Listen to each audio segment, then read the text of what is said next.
nga lang ng ano yan, pero mga kabayan, kaibigan, kapuso, kapamilya, hindi naman natin kailangan. Kung gusto nyo kumuha ng N1, N2, N3, N4, N5, kailangan nyo talaga ng fluent Japanese.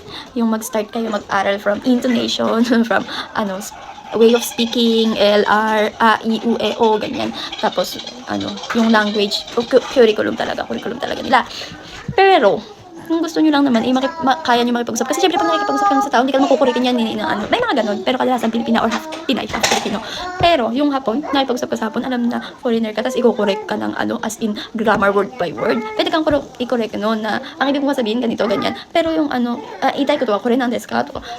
Pwede yun, pero yung sabihin na, umahay no, nihongo, o kashi na yun, parang ganun. Minsan pwede sabihin yun, pero parang shit, sorry, parang bastos kasi sa kanila yun. Kaya hindi masyado naman yung kukuringin ka talaga ng ganun. Oy, parang ang pangit ng, ng form mo ng language ng sentence mo. Parang hindi ka gaganunin ng mga yun. Magsabi ka nga lang ng yan, parang, nihongo josu, parang gaganunin ka na lang, galing-galing mo mag-Japanese, di ba? Kasi sa kanila, pag foreigner ka, tapos kaya mo mag-Japanese, kaya mo maintindihan yung sinasabi nila, kaya mo mag-reply or sumagot sa mga sinasabi nila, okay na yun sa kanila, feeling nilang galing-galing mo na, nag-aral ka ba? Kaganunin ka na. Nag-aral ka ba ng Nihongo? Ganyan ka na nila. Ganyan yung mga yan. Hindi mo alam kung plastic or humble. Hindi, pero sila, parang saludo sila. Siyempre kasi sila, hindi nga sila perfect mag-English di ba?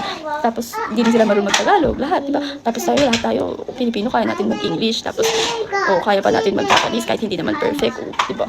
Kaya bilib na sila dun.